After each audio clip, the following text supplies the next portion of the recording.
Okay, we are live on Carolina Poets. Welcome to Poetry Goes Viral. This is a bi-monthly series hosted on the Carolina Poets Facebook page and on our YouTube channel at Carolina Poets. We are here the second and fourth Thursdays of each month. I'm your host, Andrew Clark, and I'd like to thank my co-founder and co-curator, Kimberly Sims Gibbs, who helps to host this series. For our series, we've been fortunate enough to have readers such as Jackie Shelton Green, Ray McManus, Tyree Day, Nicole Brown, Jacinta White, and many others. If you've missed any of our readings in the past, never fear, they are archived on our Facebook page, and many are archived on our YouTube channel at Carolina Poets. For each reading, we feature 3 poets with connections to the Carolinas or one of our neighboring states, which means we host some of the most talented poets on the planet from 2 of the writing estates. We feature established poets and emerging voices. Tonight, we are fortunate to have 3 powerful voices. We will hear from the poets Catherine Carter, Zuri Raushannah Wilson-Seymore, and Lynn Lawson. Please ask any questions you have for our poets in the comments below this broadcast. At the end of our reading, we will have a short Q&A session and you can interact with the poets. So up first tonight, we're going to hear from Catherine Carter. Catherine's collections of poetries with LSU Press include The Memory of Gills, The Swamp Monster at Home, and Larvae of the Nearest Stars. Her poetry has won the North Carolina Literary Review's James Applewhite Prize, the North Carolina Literary and Historical Society's Roanoke-Chowan Award, Jacar Press's Chapbook Contest, and Caldwell County Arts Council's Western North Carolina Regional Poetry Contest.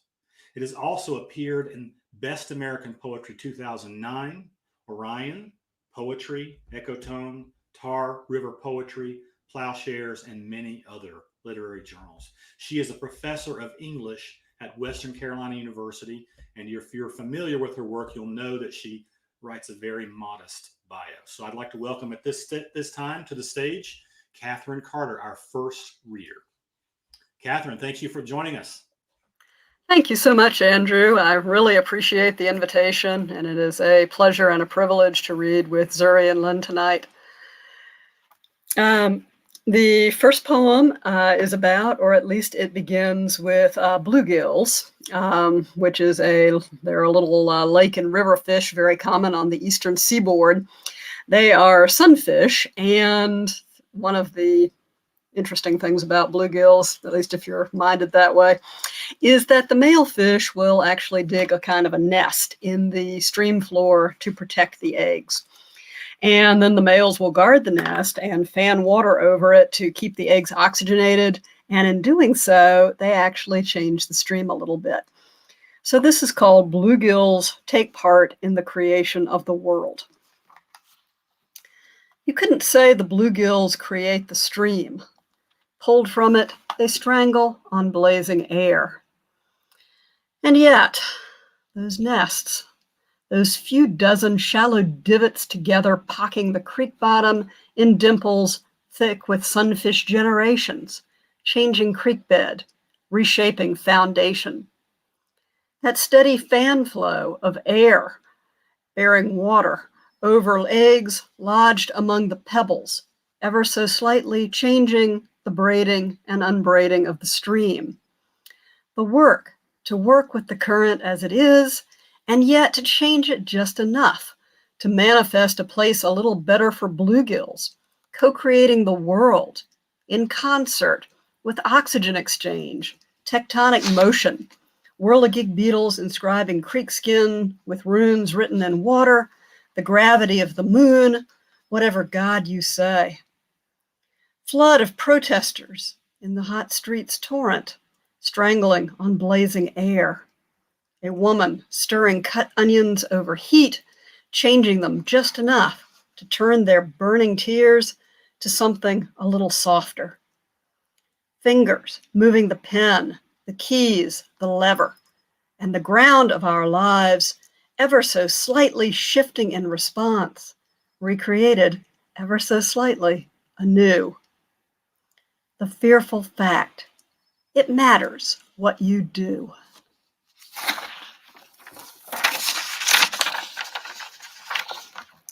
The next poem comes from my most recent book, Larvae of the Nearest Stars.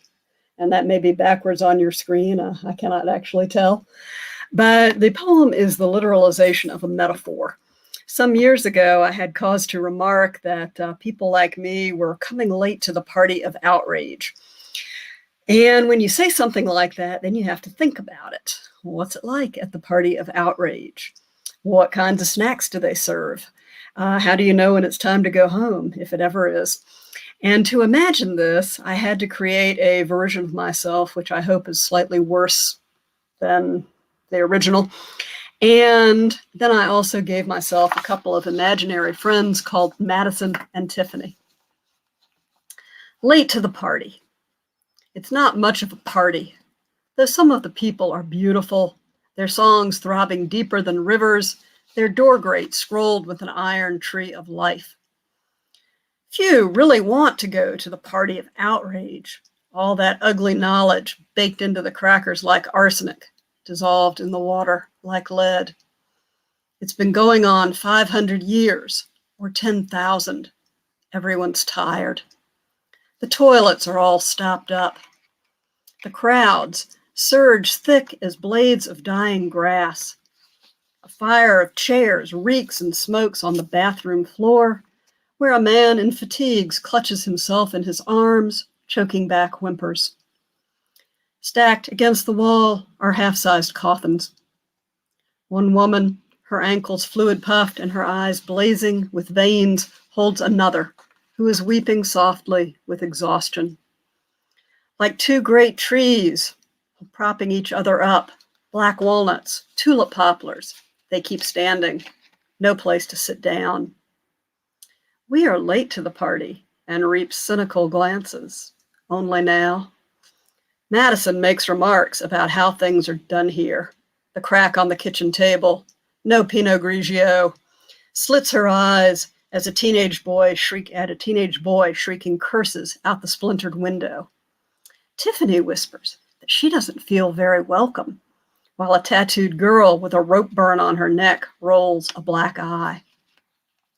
I think that despite my outrage myself, I could really stand a night off. Watch Special Victims. This isn't the only party in this burning city. Not for us. Not yet. When we leave, swearing we'll be back tomorrow, no one follows. This is where they live.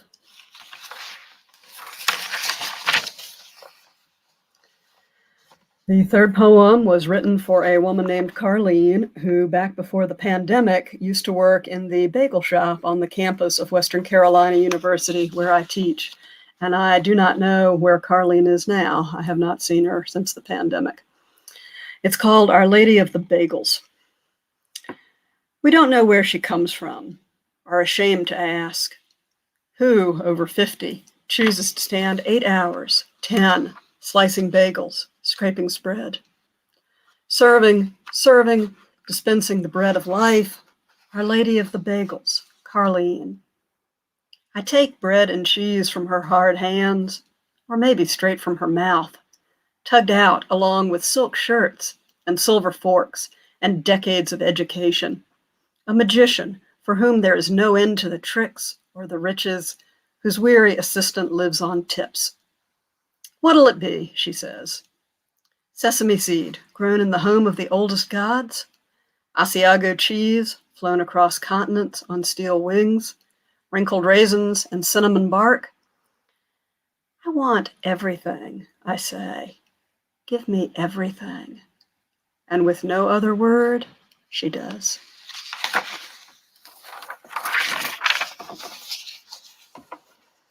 This one is called When You Tell Me I'm Being Racist. And it's predicated on the fact that when people tell other people that, it's really a kind of a gift. It is taking a risk that we will get defensive and hear it as a judgment on our characters and maybe harm the people who tell us that, forgetting that it's a chance to learn from our mistakes and perhaps do better. And I have a friend up north who is especially generous with such gifts, and I was thinking of her when I wrote it. This poem also has an epigraph from the book of Romans, chapter 12, which may help the metaphors make more sense. And the epigraph reads, "Therefore, if thine enemy hunger, feed him. If he thirst, give him drink, for in so doing thou shalt heap coals of fire on his head." When you tell me I'm being racist, it's a strange gift, dangerous. Eerie, too, as you pry at your chest, scoop aside hard white ribs, dark blood, and offer what you wrench free. A hot cinder, split, ribbon, glazed gloss black, though at the draft's touch, a flash flushes through it, glows clear vermilion, then sinks back to its wary smolder. Burn you've borne forever, but which I'm afraid to take in my bare hand, ashamed not to. Fire, which can wake cold votives into yellow stars in a house without power. Kindle a stove into warmth to cook coffee or chili or cornbread.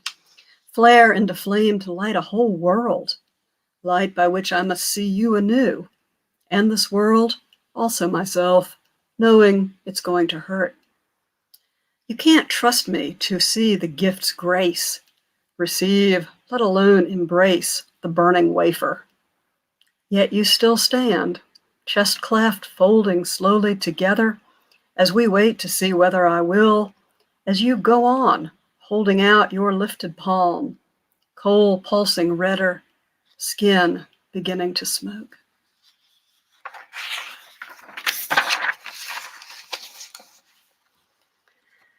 The next one came from my second book of poems, known in local circles as the Green Book.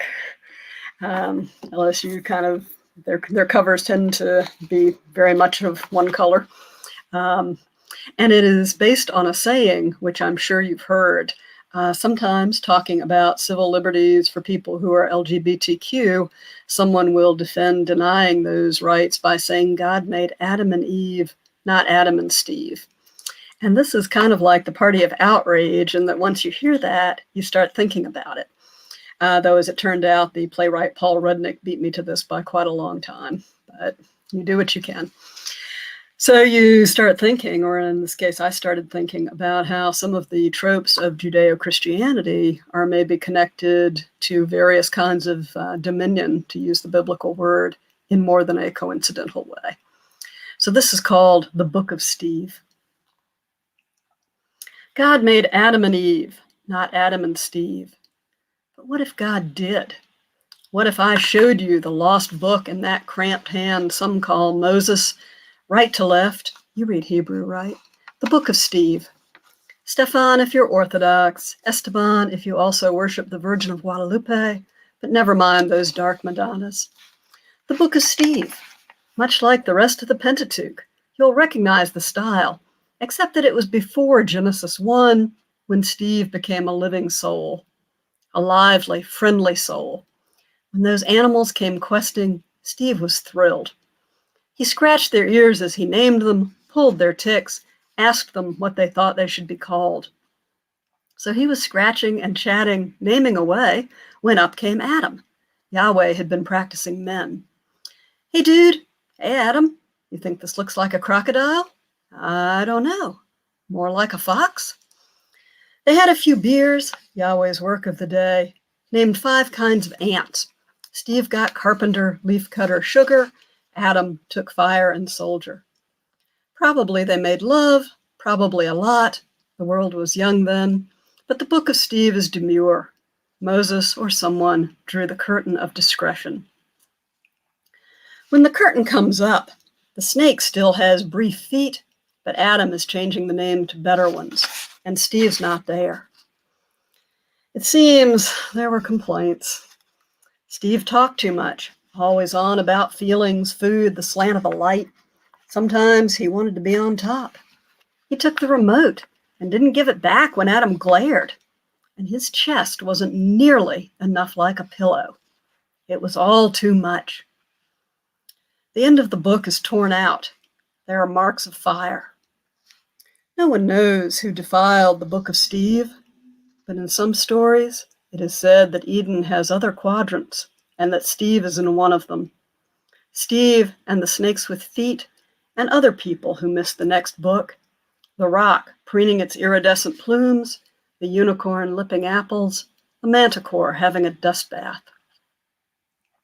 They say that somewhere among the leaves of Western Eden was found a helpmeet for Steve, who was not fruitful, who did not multiply, who had no dominion over the earth.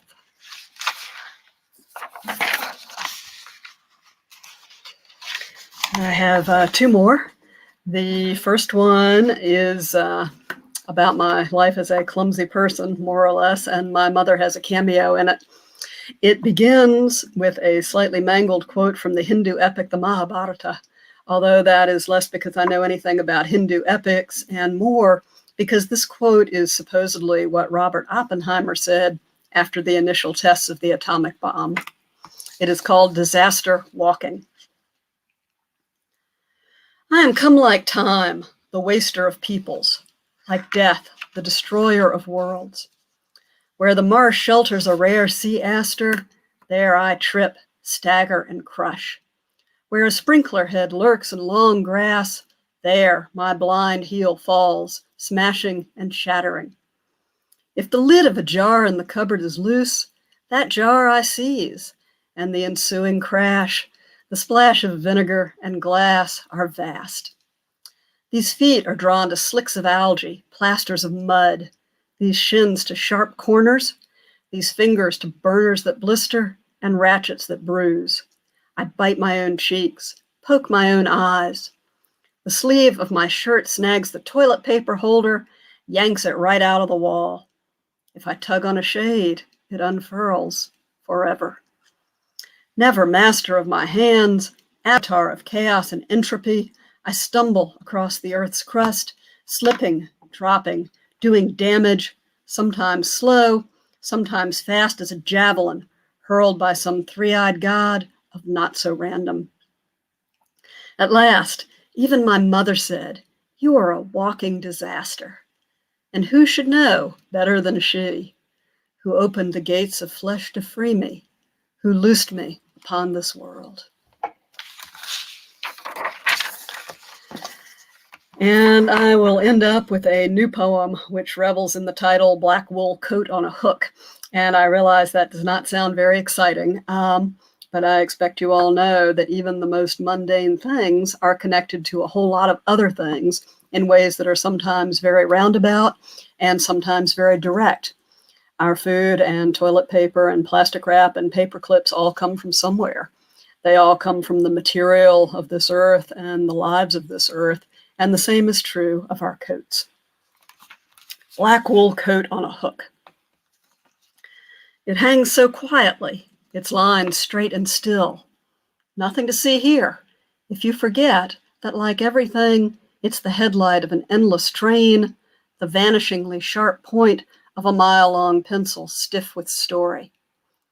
Behind belted back and flared skirt, overseas factory, shears and patterns, women with distended bladders peddling whirring needles, fear of fire always at the door. Behind that, weaving room, then dye room, the reek of the mordant to set the black fast, the tumor-tasting air, the gone union jobs. Back of that, spinning and carding and fulling rooms, human lungs thick with lint.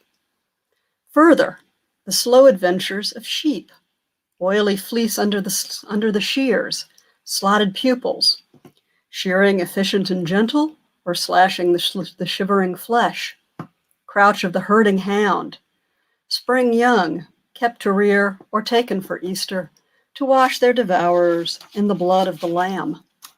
Before that again, the grass, springy clumps of March, vivid green flutters in the cold wind beneath the pouring river of sunlight, blaze of the star whipping in her own wind as her galaxy drags her headlong toward Virgo. The coat hangs on the hook, pulled toward earth by the weight of sheep, throbbing backs, vats of dye, pastures of grass. You can see the sun shine through its close-woven warp, sun which will one day collapse into itself, turning first white as a washed sheep, then, in the end, quiet and black as a wool coat, the one I lift and slip on as I walk out into the March wind, wrapped in and insulated by unseen lives, buttoned into the whole world and beyond. Thank you so much. Thank you, Catherine. I felt very seen by the poetry of the poem about clumsiness. I felt like I know you're my people. I just knew that. So, wanted to ask you, can you stick around if we have some questions at the end? Okay. Absolutely. Thank you very much. All right. Coming up next to the stage, we have Zuri Raushannah Wilson-Seymore. She is an actress, yogi, English instructor, visual artist, and poetess. She is debuting Swimming Lessons, a poetry collection that highlights her personal experiences, imagination, and social concerns. She is a 2016 honorary graduate of Southern New Hampshire University with a master's degree in creative writing with an emphasis in poetry.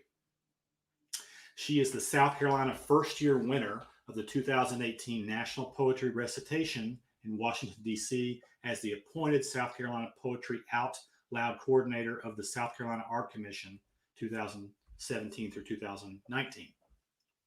Her personal and professional mission is to encourage others to be the life force energy and create unity through diversity for the community by exuding love with poetry, music, and movement. Her poem Identity was published in Who's Who. She has led poetry workshops under the sponsorship of the City of Columbia, the C.A. Johnson High School, as well as Poetry Meets Screenwriting workshops for the University of South Carolina.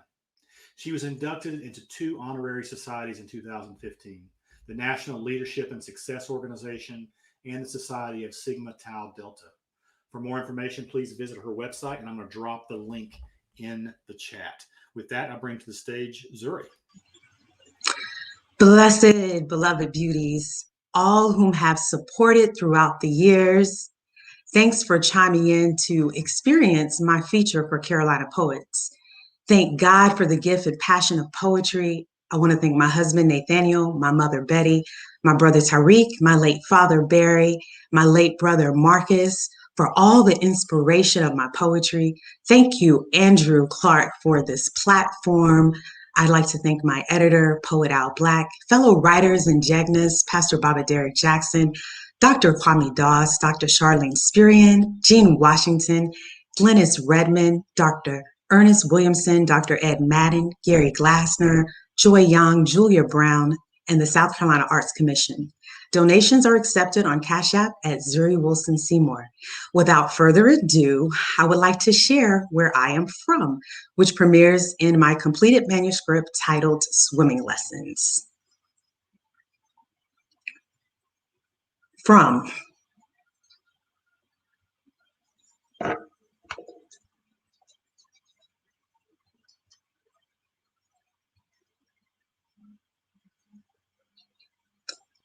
Thank you kindly for your patience. My husband is my sound guy behind the scenes for the jazzy music that you'll hear. The music that will premiere in From is used from Drum Track 75 BPM, Smooth Jazz Neo Soul. Backing tracks is the YouTube channel. And technical difficulties, so I'm going to get right into it. I'm from Barry Wilson, also known as Flash. Betty Wilson, known as Betty Jean. I'm from It Is What It Is. You made your bed, now lie in it. I'm from Saturday Morning Thundercats cartoons. Dad's book report drill due by noon. I'm from Grandma Stevie's warm butter biscuits. Ma's hot comb, don't burn curled ears. I'm from soft, sweet banana split and cherry on top. Creamy grits, sizzled bacon, and pork chop. I'm from Dad's bright smile and Mom's kind heart. I'm from hot pink glitter jelly shoes and jam shorts. I'm from slip and slides, hide and go seek, frisbee, paper dolls, cabbage patch, and slinkies. I'm from Knuckles card game, tunk, tag, you're it, red light, green light, dirt bikes up hills. I'm from junkyard dog wrestling, climbing oak trees. I'm from The Cosby Show, a different world, different strokes, folk, bluegrass, disco, R&B, soul, jazz, opera, country, classical, rock, hip hop, pop. I believe in miracles. I'm from Dreams Come True at 248 Lloydswood Drive. Beloved beauties, be sure to subscribe to Zuriality.com. It's listed in the chat. That's ZURILITY.com. All social media platforms are listed there. Purchase the limited edition of Zuri's Parallel World CD for just $15. A few hard copies are available as well. Additional merchandise on the website will be restocked soon, so thank you in advance for your patience. Instagram is surfed the most, so my handler is Zuri Wilson-Seymore. From was inspired by a writing workshop I had the pleasure of participating in with poetess Glynis Redmond. And of course, the content was motivated by my parents, brothers, and late grandmother, Stevie Robinson. Now I will proceed with my second selection, titled Identity, formerly titled Myself, which also premieres in my manuscript Swimming Lessons. Once again, donations are accepted on Cash App at Zuri Wilson-Seymore. Identity.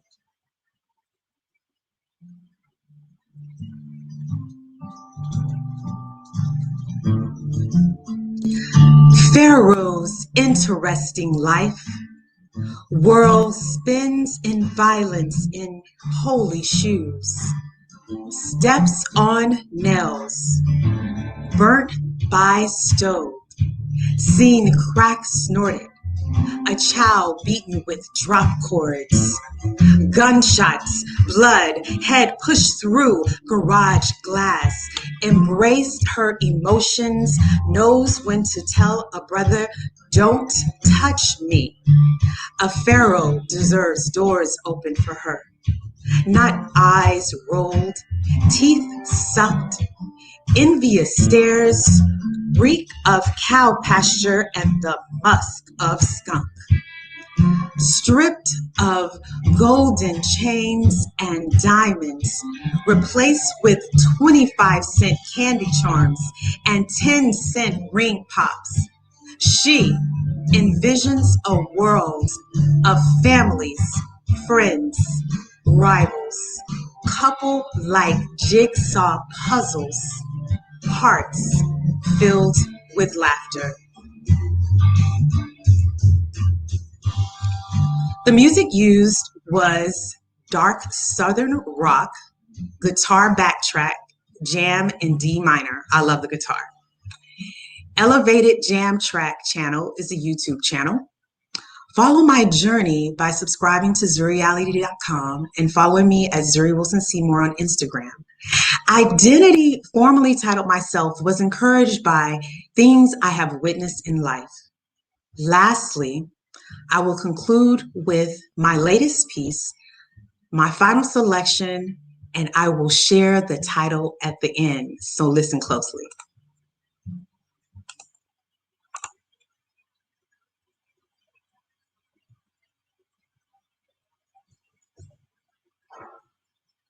The music is coming.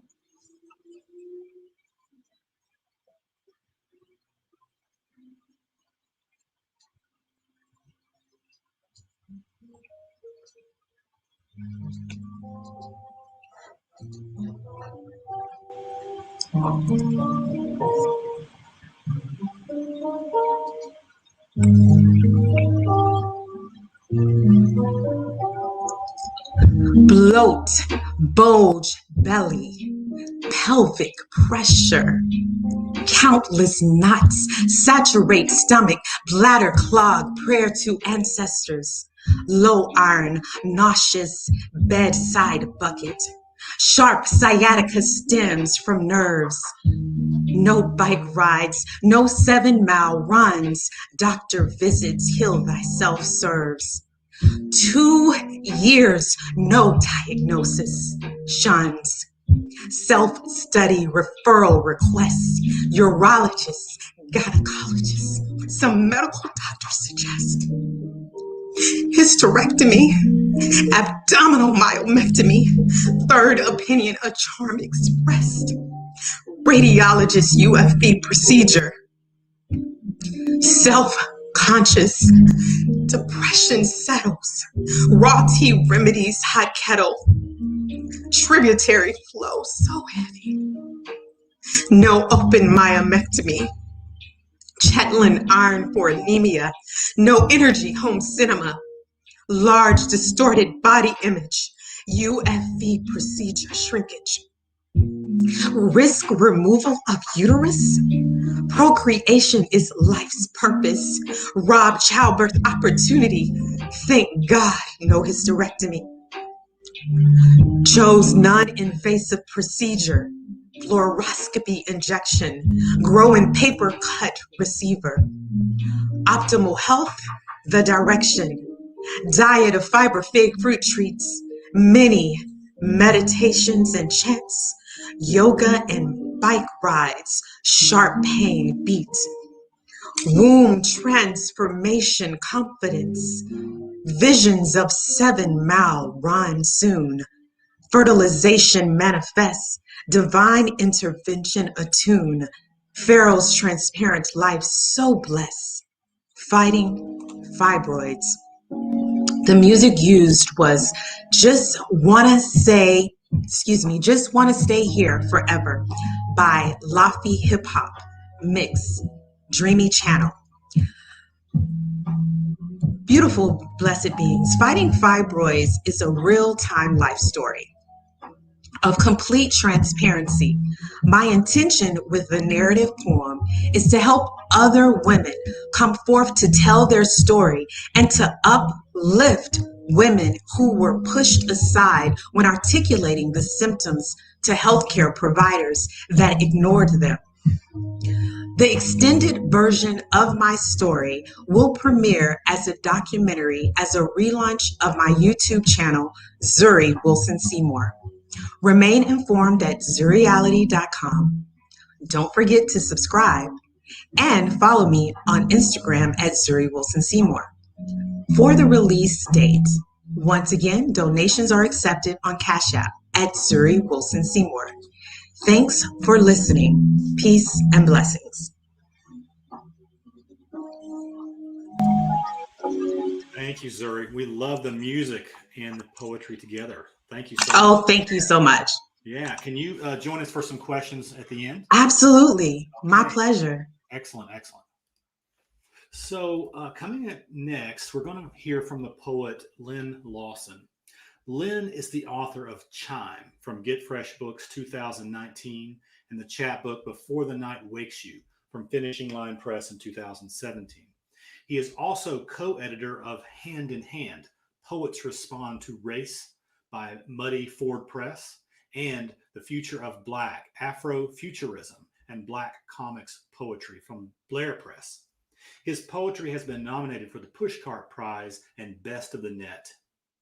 He received the Palm Beach Poetry Festival, Langston Hughes Fellowship, and others, including from Callaloo, Vermont Studios Center, Virginia Center for the Creative Arts, and Obsidian Foundation in the UK. His poetry appears in African American Review, Callaloo, Mississippi Review, Ninth Letter, Verse Daily, and internationally in the United Kingdom, Mexico, Colombia, and Belgium.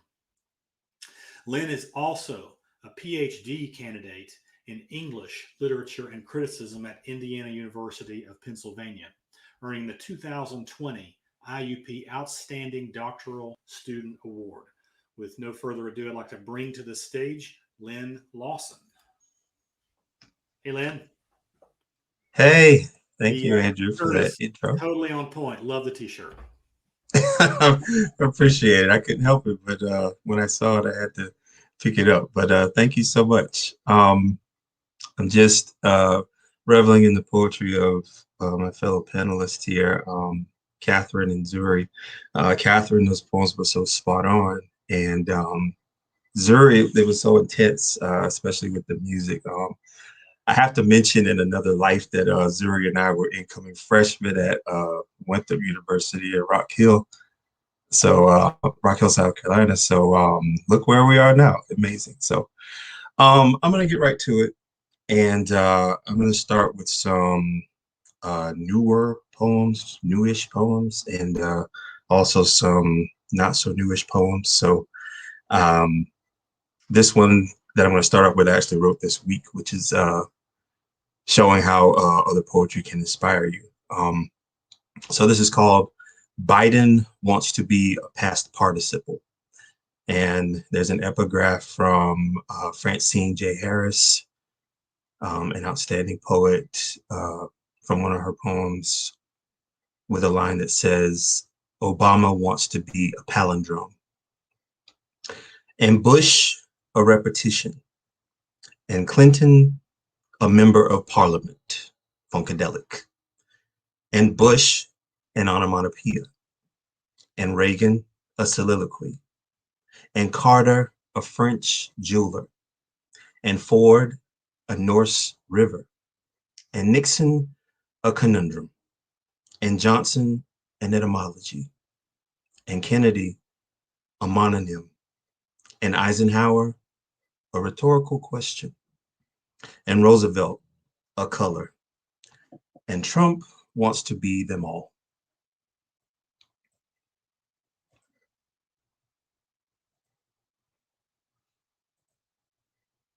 Another new-ish poem. This is Elegy for Chadwick Boseman. The Black Panther lives forever. His mantle passes from generation to generation. But this was a man, flesh and bone, breathing among us, living, smiling, crossing his arms at his chest. For us, for all of us, with melanin souls, for the spirits in our Black chests, our ambassador of Blackness, when our own country allows our genocide, when our protectors keep blasting our bodies into the astral plane. A hero who gave us Black icons on screen instead of Black blood canvassing pavement. Lambs dragged to brazen altars at traffic stops. We beheld his CGI glory descending in Endgame. Second coming from a morning star portal, with every African regality, ancestor, and deity filling his chest and healing arms with valor. We salute, fists raised, eyes lifted, hearts heavy with vibranium.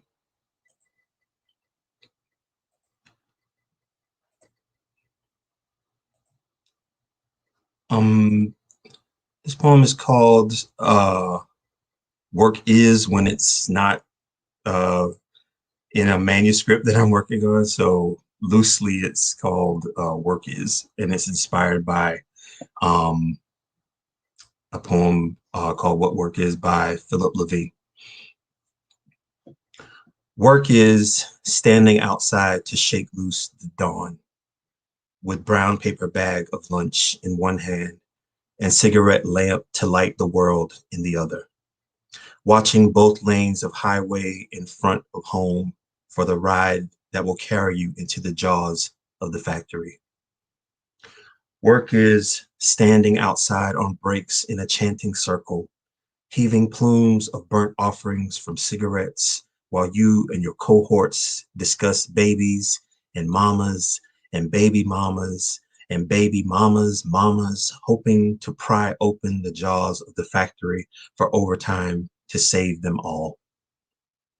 Work is the blackened, cracked lips, the mangled spine, the beleaguered eyes you gave for decades to fill the belly of the factory, the gray hair, the creaky joints, the hip replacement, the caravan of prescriptions from asbestos exposure lining your coffee table, pill box labeled with days of the week, days you remember waking at godly hours to serve as priests and priestesses to the heavenly host of some overseas company misspelling your name on pay stubs.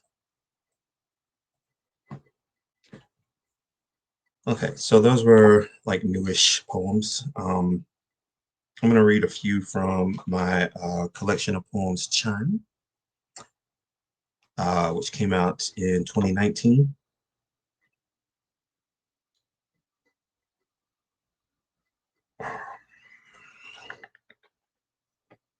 Hard to decide. I'm going to do this one, which kind of speaks to Catherine's poem on racism. I wrote this several years ago in response to a banner that was at Fenway Park in Boston, which is a baseball stadium. And protesters had this banner that said, racism is as American as baseball. So the title of this is Racism is as American as. A race to be called world champions of an American sport, as biased as the American race. The human race is un-American. Americans are as hyphenated as an Emily Dickinson poem, broken into shards of color and class. Now that's as American as a sliced up pie, divided, never symmetrical, as hacked up as bovine bodies in a butcher shop, 100% American prime cuts, cooked rare but still bloody, dripping as wet as dye on a new flag. Whether you stand or kneel before it, the red drips into your eyes. You become lost behind the bars of it. Now that's as American as prison bars, where Americans divide into shards of color. They know that being American doesn't matter behind bars. Stars don't twinkle here as on a spangled banner or in a patriotic song, as racist as calling someone else's native soil your land of the free, as racist as using their names for your ball teams, hitting home runs with their names on your chest, forgetting that you gave them those names, playing games with race. Now that's just like America's pastime. And the last poem in this book, I'm only going to do a couple from the book, I think. Most people have probably heard a lot of the poems that I've read there. But anyway, the last poem in the book is sort of based on a true story, but I also wanted to infuse one of my favorite groups, Outkast, did it. So just an excuse to write about Outkast, really. So this is called Not Stopping at a Police Checkpoint at 5 a.m. after buffing floors all night and feeling high from the fumes. Yes, that is the real title. I am Crispus Attuxing my way through the first stage of inception. A ride under the tongue of dawn through the gullet of the South is the face of the deep before let there be. My buckshot eyes are staring down the snake hole barrel of an officer's peacemaker. I may prefer the bullet to the venom. Trunk of a black Oldsmobile Cutlass Supreme rattles by to the beat of Stankonia. I have half a heart to yell in protest wearing sackcloth, heaping ashes on my head. Big and Dre ain't never doing another album. The car stalls at the traffic light and I didn't reach. Then restarts after 2 attempts at the ignition. Adorable the way a car tells you its name when it starts. The other half of my heart violently attempts a jailbreak from its straitjacket between the deputy's eyes. Every heart attack is a microaggression. The body prays for freedom, but we oppress her with life.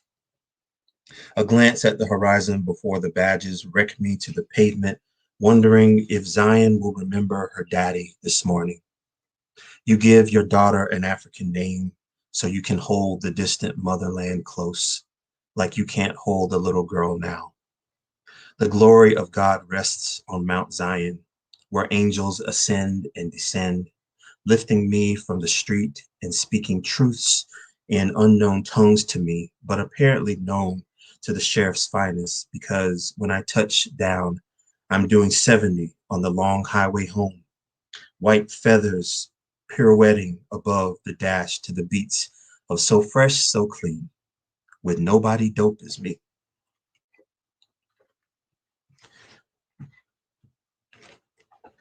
So this was my debut chapbook, Before the Night Wakes You.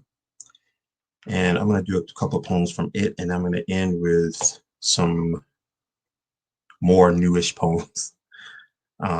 This came out in 2017. So I'm going to do a couple of these as I watch my time. This first one's called Deep Sea. A lot of these poems I should mention are about my father passing away when I was 12. The epigraph is a verse of scripture from Psalm 42, verse 7. Deep calleth unto deep at the noise of thy waterspouts. All thy waves and thy billows are gone over me. I still breathe underwater, just through prisms like marbles. They see the world as ocean, galaxies of vision beckoning sky and sea, heaven and deep, ascending and descending. I thought my eyes drowned staring at daddy's body on that ER bed. My sister's eyes too. Mama never reached out to save our eyes. She also never said if daddy's eyes reached out for us before returning to the deep. I haven't blinked to find out.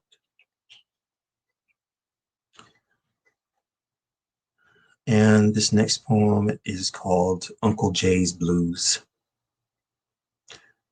He had 2 daughters, 7 years apart, no son yet. Lost his finger and bike in a motorcycle accident. Still had his white Mustang Cobra. Took off his cool before daddy's wake, long enough to wear me as his black leather vest. Walking up Hunter's Chapel Road, peering down at me through aviator sunglasses. It wasn't about how many beers he and daddy knocked back or how many they never knocked back again. I was the boy he never had that day. I thought I became his phantom finger too. No, I became the nub that would never grow back.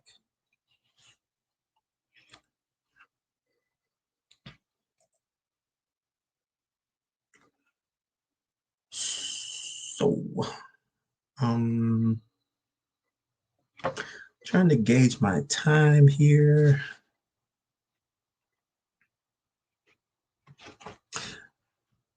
All right, so I'm going to do 3 more. And then hopefully we'll have time for questions. So I'm working through a manuscript right now about Black mental health, which is the essential theme of it, but it has other themes. But I've been writing poems about that. This is called Miss Bernice, Goddess of Sweet. I saw a woman's legs swell to the size of a titan as she walked with the gods. Sipping nectars made by effectual prayers, she had sugar diabetes, but nothing sweet in her veins. Alzheimer's set in before her stay at the asylum. She remained sweet like the swell of a leg. Tongue honeysuckled in iced tea lemon, hymns rising from her mouth like morning dew. Pastor came to visit Bernice at her bedside, and toothless, she told him she would walk with God. This after she climbed on the rough side of a divorce with 3 kids and 1 who died in the womb. I saw a woman's leg prostrate itself to be cut off so she could take her first steps on Mount Zion and outcry the rocks with every sweet, craggy step. The first time I saw her, we sat together in church. After Grandma pinched me awake, this goddess reached in her purse and out came a peppermint and a toothy grin.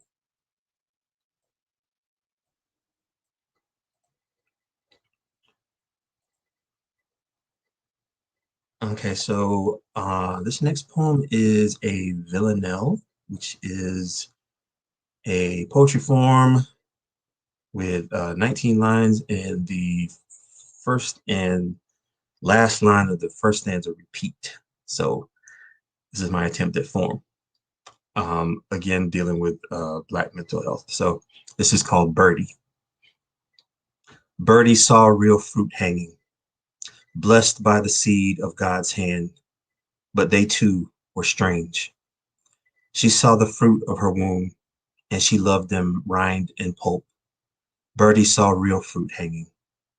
Her boyfriend didn't see fruit, more gaping bird mouths to feed, but they too were strange. So Birdie hung them from an apple tree, mouths still gaping, tongues exposed like seeds. Birdie saw real fruit hanging. The pulp of their souls whistled through branches, destinies dangling hollow as rind, but they too were strange.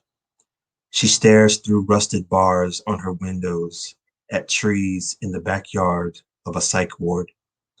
Birdie saw real fruit hanging, but they too were strange. Okay, this will be my last poem. I want to say thank you again, Carolina Poets, and Andrew, our host, and again to fellow poets Zuri and Catherine. And thank you all in the audience for commenting and listening. Really appreciate it. And happy National Poetry Month. I should say that as well. So this is called Bamboo Stew. It takes me back to my childhood when we used to actually go outside and play things before technology took over. Bamboo Stew.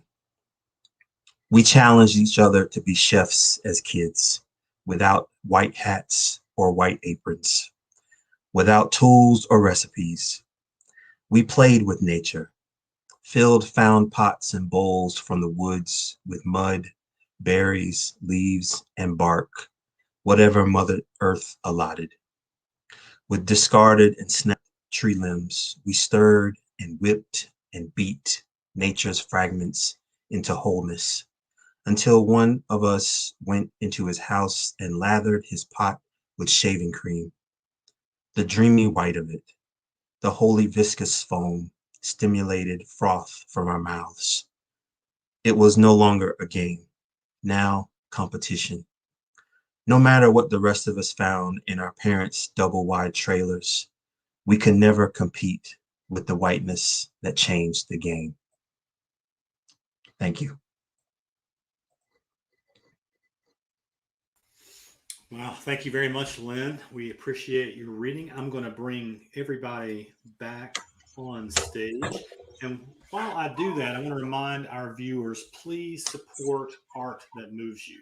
Check out the links to our 3 poets' work, buy their books. Again, support the art that moves you. So I wanted to open up, if you have any questions and you're watching, please post them in the comment section beneath the Facebook video or YouTube video. So I'll just open up with a quick question I've been asking our poets lately, and anybody can chime in that wants to. But my question is, how has the pandemic impacted your work? Are the themes of your work the same as they were before the pandemic? Anybody have a thought? I I'll would take on that say, one. But I'll go I'll after let Lynn. Zuri go first. I was going to say, as far as the impact, a huge impact with not attending open mics. So that is really disappointing, but I know that we have to remain safe. So grateful once again for a platform such as this where we can be safe and share our passion of poetry.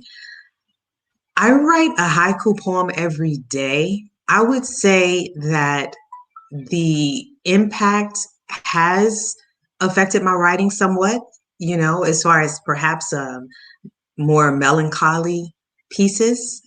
However, I did not write a specific COVID poem. I just didn't feel the need.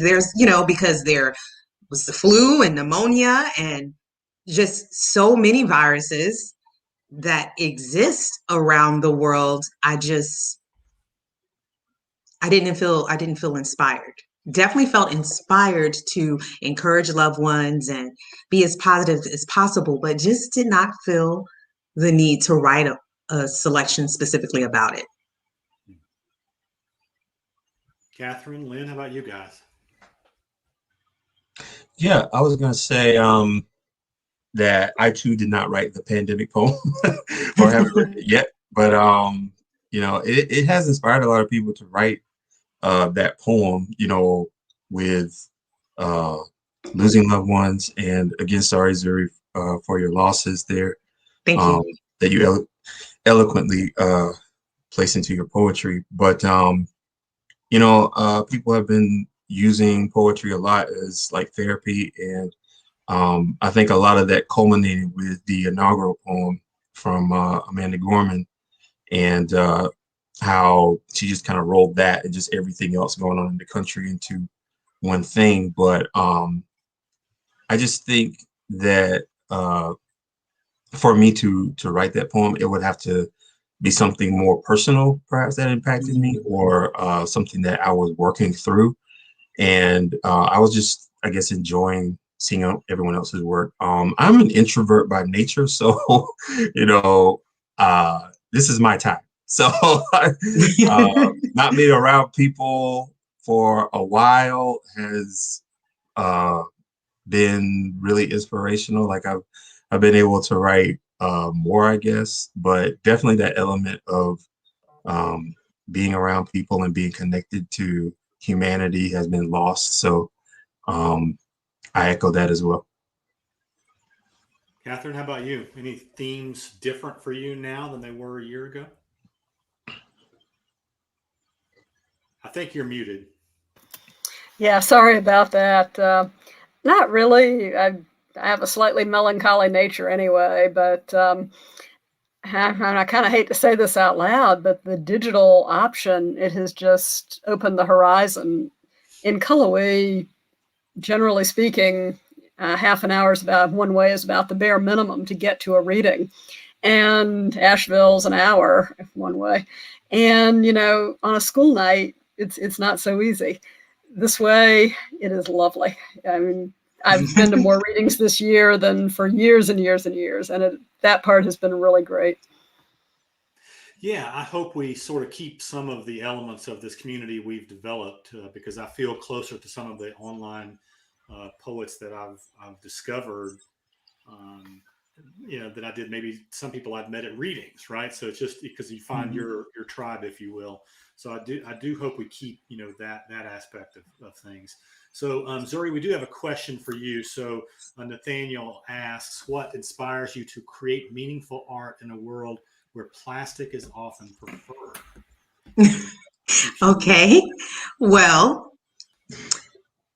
I would have to say to Nathaniel, okay, I'm trying to keep from laughing. Thank I you love for how the his question, picture is number right one. there, like kissing your face in the wedding photo. That's the question. I love Exactly. So everyone knows Nathaniel's my husband. I'm truly inspired by personal experiences.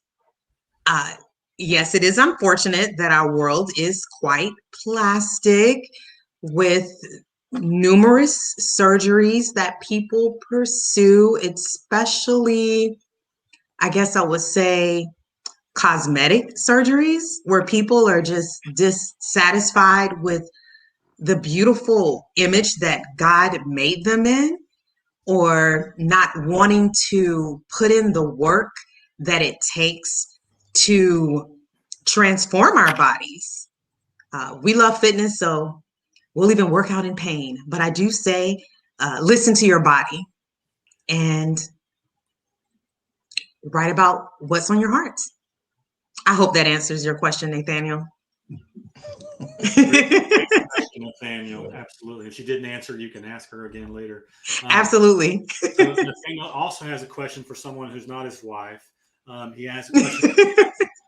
What life experiences have influenced your writing?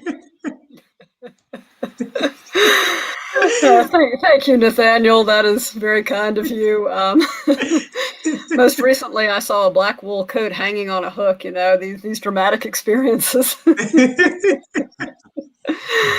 I expect most of us, it's all of them. Maybe we don't know until later which ones.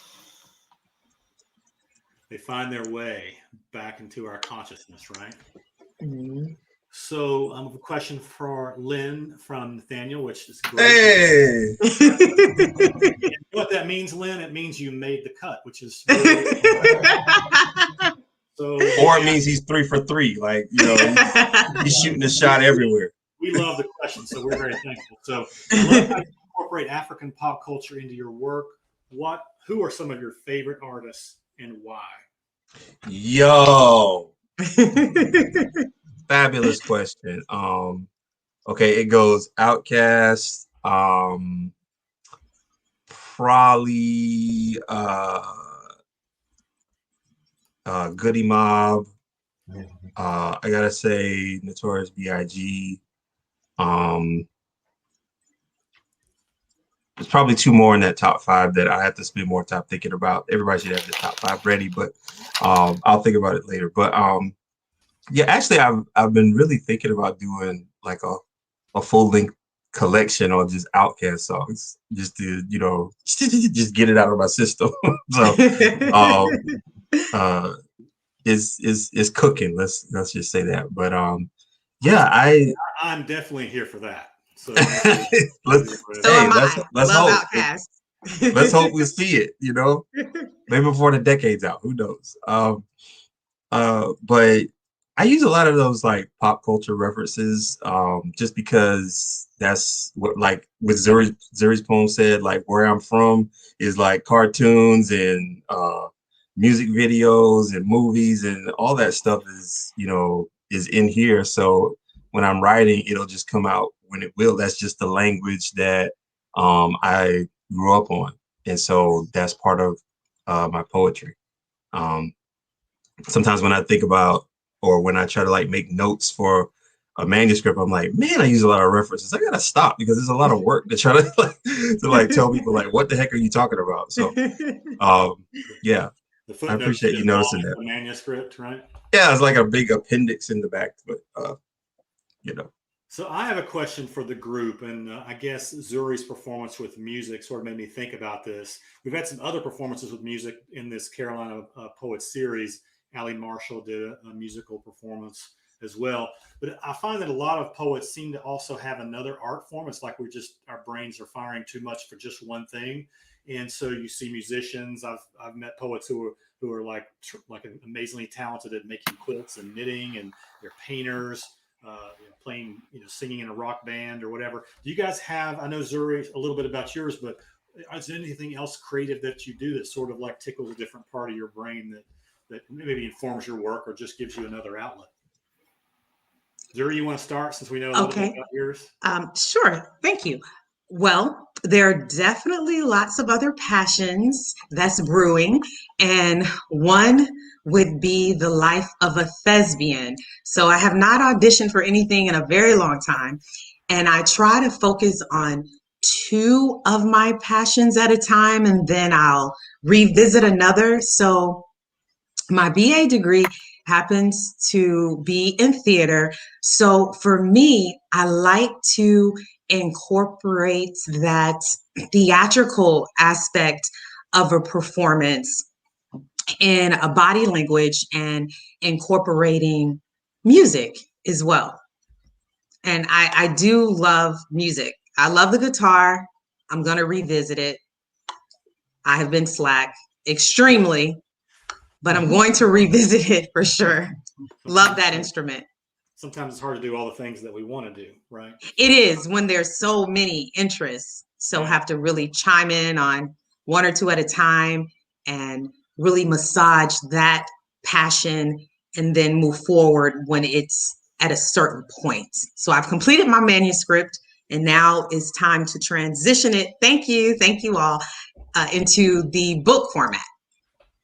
Awesome. Catherine, how about you? Do you have another creative outlet or something else that you find that sort of stimulates you in that way? I think probably not in the way that you mean. I like bird watching. I like gardening. I like cooking a lot. And recently, I think I may have finally mastered the soup bean. There's more to soup beans than meets the eye, and I've been working on it quite a while. Yeah, I consider all that creative outlets. Bird watching takes a lot of patience, and cooking is certainly a special skill in my house. I'm thankful that I have my other half is the great cook, because otherwise there'd be a lot of takeout. But Lynn, how about you? Is there another creative outlet that you have? Probably seeing how many books I can read in like no time flat before I have to like comment on them or write about them or something like that. I probably would have said video games maybe 10 years ago, but I'm retired now, so had to hang it up. I don't have time for that now, right? Yeah, I wish I had like another like art thing. My dad would never let me when he was living when I was a kid. I wanted to be in the band, but he was like, "Nah, you're not gonna stick with it, so I'm not gonna put up the money for you to do it." Probably he was right, but I don't have any other art forms. I guess I just double down on reading and writing and all of that good stuff. Yeah, we had Earl Braggs on writing, and he said that when he was younger, he was really into photography, and one day he decided and just sold all his photography gear and said, "I'm just a writer. That's what I do, period." And so I kind of admire that discipline, but at the same time, I can't imagine just restricting myself in that way. So it's sort of interesting. We do have a question for all the poets here. How has social media expanded your heritage consciousness beyond what your teachers taught you, with all the different perspectives and new knowledge coming to light in recent years? Anybody want to take that question? Dope question. It is. It is. Not just social media, but just like information period, like technology. I think, well, even before technology, there were books. So let's be honest, there, you could find out more than you were taught. But I think the technology is making it more or easier for us to access things that we never had access to. Therefore, I think newer generations are able to, inform themselves, hence the term woke, right? So I think is huge. It definitely helps with research, because if I'm looking something up or if I want to write about something that I don't know a lot about and I'm hesitant or apprehensive about, then I can do Google searches quickly. I can search databases, library databases, scholarship, and all these types of things that I won't have to, like Catherine was saying, leave my house for. Is right there. I'll have to go through the card catalog and find books.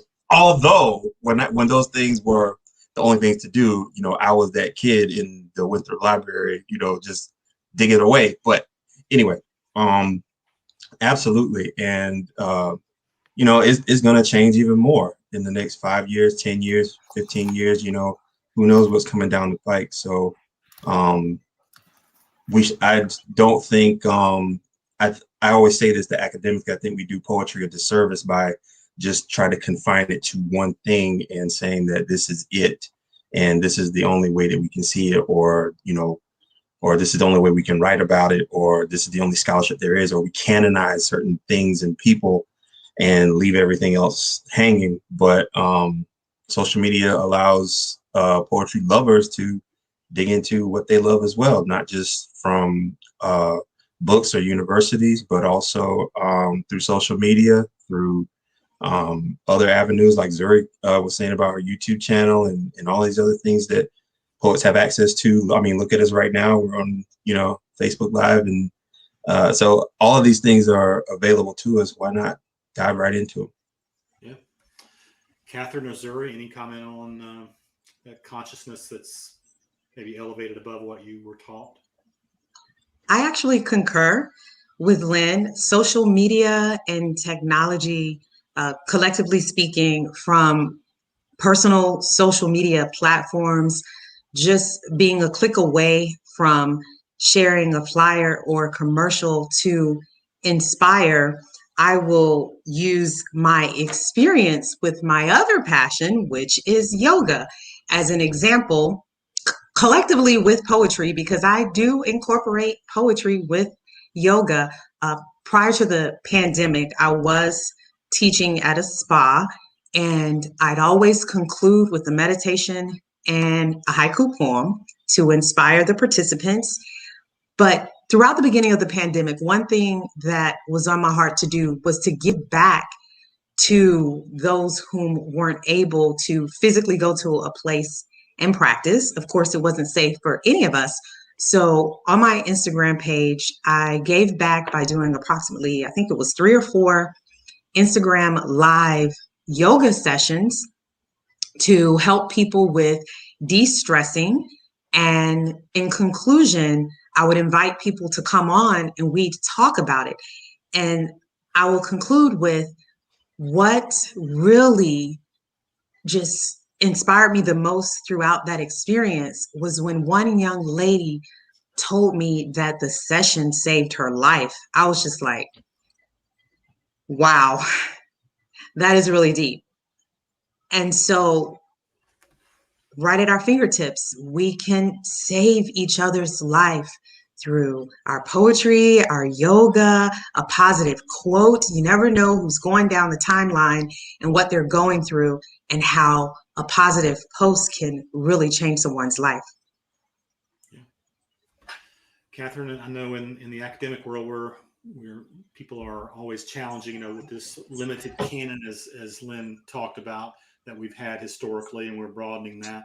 How has your consciousness changed with the coming of social media and then just your own pursuit of knowledge? I don't know if it really has. Just to put it out there, I'm 53, so I'm old as these things go, and I kind of enjoy Facebook. Maybe I'm a little less active on Twitter. I'm only just getting my head around Instagram and Pinterest, and TikTok. Forget about it. I'm too old. So, no TikTok. Yeah, I'm not sure if it has. I mean, I really like the expanded community. I really like the quickness of internet, remembering, like Len, the days when you'd go look at an encyclopedia, or you'd have to check in the National Union catalog. I mean, now we're talking dirty, but really crazy stuff. And so I like the speed. I like the quickness of it. But when we say technology, what we really mean is digital technology. The word technology comes from the Greek root techne, what is made. So we're talking about clay pots. We're talking about tweezers. We're talking about hoes in the sense of garden implement. And, they're all made things. None of those grew from the ground. And humankind has been doing that forever. I'm very suspicious of the claim that what we're doing in the last 25 years is somehow inherently different from everything humankind has done before now. I kind of suspect it's not. That's an excellent point. And we do have a question for Lynn from Brian. So, Lynn, if it's not too personal or hard to talk about, could you discuss how you engaged through poetry with the loss of your father? No, it's not too personal. I will say that I never had a need to write about it until I actually started taking my poetry more seriously, because I guess there were he just kept popping up in poems. I'll put it that way. And so it was like, I'm trying to write about this other thing, but then, my dad would show up kind of like from time to time. Also, he would show up in dreams, like maybe once or twice a year, so I guess, in order to move forward in my craft and my progress that I wanted to make as a poet, I just decided to write more and see where that took me. So it I guess took a while. It was I know it's maybe cliche to say it's therapeutic, but like Zuri said, with the lady that she was helping with yoga, I think that's exactly what it was, because I never had like an outlet to discuss it publicly or openly, or to figure out like how that shaped my manhood, my fatherhood, etc. So and I mean, he still comes out with poems every now and then, so maybe he wants to share something with me, but I'm always open to that possibility of him coming out in poetry that I write. So thank you for the question. Great question. So we're gonna end with one last question from our question MVP, our returning champion. Has a question. Sometimes opening ourselves up to the world can be more daunting than the actual events we experience. How difficult is the process for you, and has it become easier to do over time? Opening yourself up to the world. And I'll let anybody that wants to chime in on that go for it. I'll answer that.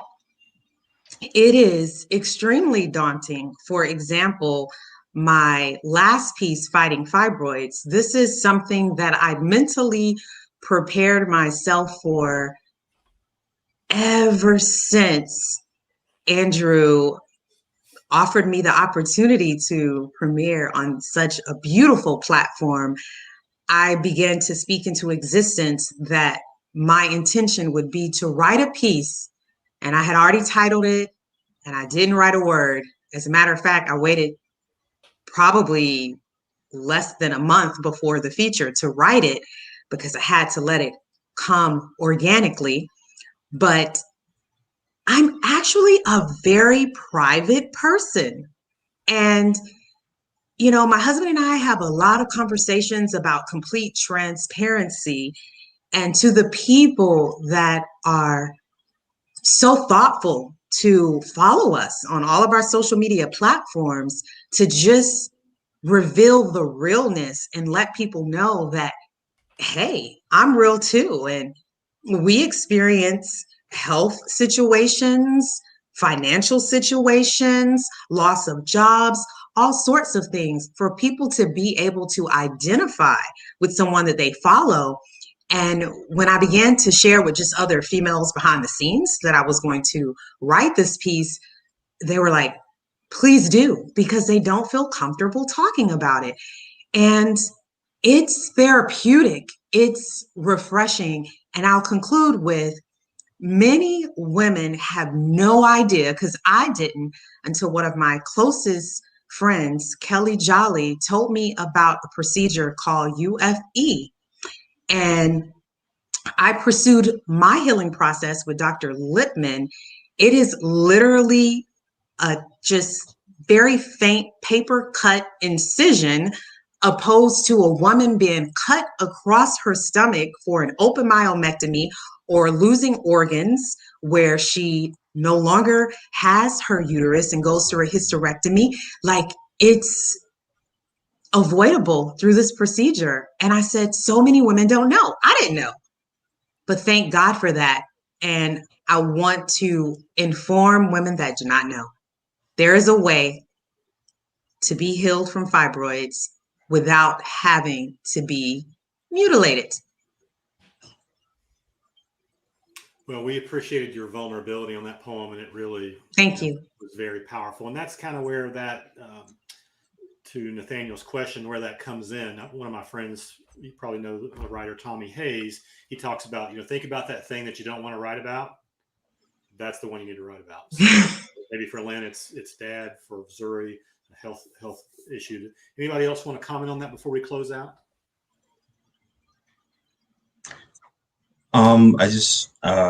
I think that was beautifully said, and by Zuri. And I think again, people when they do follow you, or on social media, or if you have other platforms that people follow you on, that it is refreshing that you are like a real person and not a character, or an actor or actress. So I try to balance with both sides, being vulnerable is what connects the human experience, right? So instead of just, showing accomplishments and achievements and things that I'm proud of, I might, break that fourth wall and show something that I'm not so proud of. And like I think Zuri said earlier, you never know who you can help with your life once you open it up to other people. Now, that doesn't mean go to the other extreme, where you share everything. Yeah. But, I think you just have to have discernment and maturity and wisdom to know what's, fair game and what's not. So that comes with age. I guess it comes with maturity and wisdom. So I agree with that. Well said. I hope you are right about that, Len. I believe I'm right about that. For some of us, it remains to be seen right now. So I want to thank you all very much for participating with Carolina Poets, Catherine, Lynn, and Zuri. Thank you so much. I'm going to close this out. So thank you so much for joining us for Carolina Poets Poetry Goes Viral. This is a reading series hosted on the Carolina Poets Facebook page and YouTube channel every second and fourth Thursday of each month. We feature both established poets and emerging voices. Usually we have poets on that have connections to the Carolinas, or a neighbor that we may invite from time to time. So I'd like to thank each of our readers for their participation, and you for watching. Please go and check out the links to our poets' work, pick up their books, support them by buying the work that moves you. And with that, I wish you a good night. Thank you so much for joining us.